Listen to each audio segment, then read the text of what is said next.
Assalamualaikum warahmatullahi wabarakatuh. Perkenalkan, nama saya Dafa Aditya Perdana dari kelas S1 K101.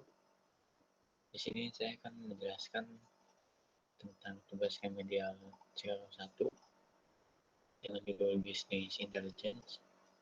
Di sini saya akan menjelaskan tentang Business Intelligence untuk memenuhi tugas remedial CL1 saya untuk mata kuliah Data Warehouse. Kita lanjut ke bab 1 untuk penampilan.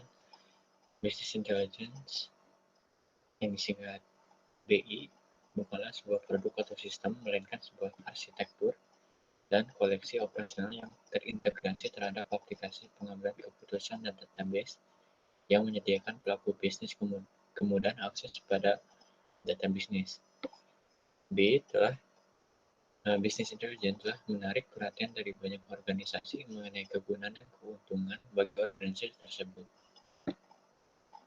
Meskipun begitu, Business Intelligence tetap dihadapkan pada tantangan untuk memperoleh hasil yang maksimal dari implementasi Business Intelligence tersebut.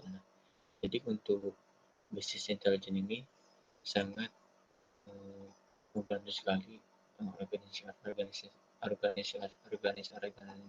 yang sedang mempunyai sebuah bisnis, yaitu untuk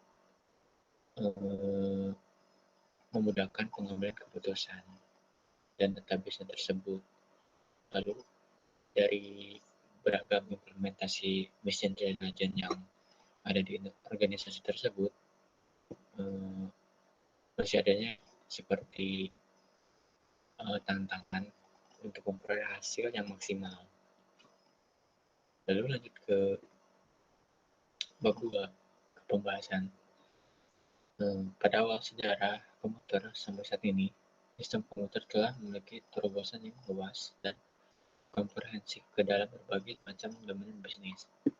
Sekarang sistem komputer merupakan infrastruktur yang pasti diperlukan di mana kita dapat menjalankan, menangani, dan mengkoordinasikan operasi bisnis. Pada awal dasawarsa milenium baru, kita melihat sebuah era di mana sistem komputer berada di segala aspek. Untuk masa sekarang, komputer itu sudah sangat penting untuk mempermudah segala kepentingan yang menyangkut tentang apalagi ini bisnis. Lalu pengambilan keputusan dalam setiap perusahaan membutuhkan arsitektur IT yang dapat memenuhi kebutuhan mereka. Setiap perusahaan, menurut laporan dari International Data Corporation yang dilakukan Gugur 2002, organisasi yang berhasil mengimplementasikan dan menggunakan aplikasi analitik untuk bisnisnya memiliki peningkatan keuntungan mulai dari 17% hingga 2000%. Jadi untuk perusahaan yang menggunakan mengimplementasikan BI tersebut dapat mengalami peningkatan keuntungan dari pengimplementasian BI tersebut. Lalu di sini ada pembahasan tentang keunikan Business Intelligence. Keunikan Business Intelligence ini membangun sebuah aplikasi Business Intelligence memerlukan biaya yang sangat besar karena memerlukan teknologi baru, tugas-tugas tambahan yang harus dilakukan, baik bisnis user maupun technical user. Analisis dan aplikasi yang membantu pengambilan keputusan untuk dikembangkan dengan cepat sambil menjaga kualitasnya. Jadi untuk membangun sebuah aplikasi Business Intelligence ini memerlukan biaya yang sangat besar karena untuk mengimplementasikan BI tersebut, perusahaan harus menggunakan sebuah teknologi yang baru dengan tugas-tugas tambahannya yang ada harus dilakukan oleh si teknologinya tersebut. Lalu ada manfaat Business Intelligence. Ada beberapa manfaat yang bisa didapatkan bila suatu organisasi mengimplementasikan business intelligence tersebut,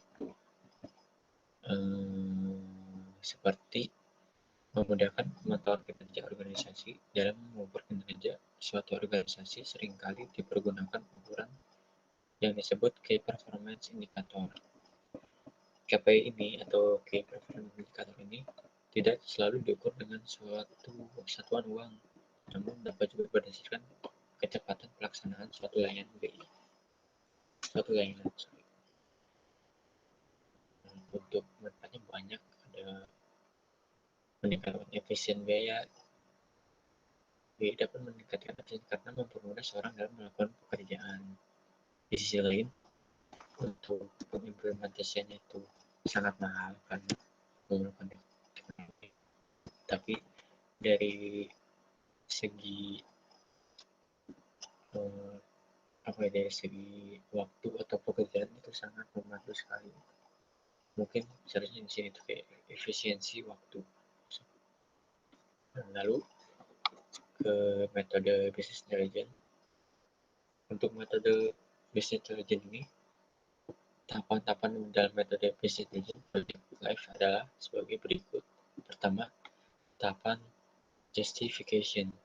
Dalam tahap justification ini akan dilakukan business case assessment, di mana business case assessment merupakan langkah awal yang menjadi pertimbangan bagi mereka yang akan mengembangkan business intelligence. Nah, di tahap pertama ini seperti mengumpulkan sebuah data-data yang diperlukan gitu, untuk membantu mengimplementasikan business intelligence tersebut. Lalu yang kedua ada planning. Setelah melewati pengumpulan data tersebut, di tahap justification selanjutnya adalah melakukan perencanaan, di mana tahap ini terdapat dua kegiatan, yaitu enterprise architecture, enterprise infrastructure evaluation, dan project planning. Dalam enterprise infrastructure evaluation akan dilakukan evaluasi terhadap technical infrastruktur yang meliputi perangkat keras, perangkat lunak, middleware, serta manajemen database, sistem operasi, komponen jaringan, metadata repositories, dan lain-lain. Nah, untuk yang di tahapan kedua ini lebih fokus ke teknologi yang atau software yang harus digunakan. Lalu yang ketiga ada tahapan business analysis. Nah, setelah melewati tahapan planning, selanjutnya adalah proses analisis, di mana tahap ini terdapat 4 kegiatan utama, yaitu project requirement definition. Untuk mengatur uang lingkup proyek adalah suatu tugas yang sangat sulit dalam sebuah proyek BI. Nah, lalu yang keempat adalah tahapan desain. Setelah tidak business analysis, selanjutnya adalah melakukan proses desain, di mana tahap ini terbagi tiga kegiatan utama, yaitu database design. Nah, lalu yang kedua ada extract, transform, lalu desain. Seperti itu. Untuk kesimpulannya, pada umumnya mengikut sertakan bukan balik dari masalah bisnis yang sedang terjadi dan meresponnya. Hal ini yang menyebabkan pengembangan sistem dari konvensional menjadi tidak cukup dan dapat melakukan pengembangan BI. Mungkin untuk penjelasan bisnis intelligence cukup sekian. Saya dapat dijawab dana. Untuk diri, terima kasih. Assalamualaikum warahmatullahi wabarakatuh.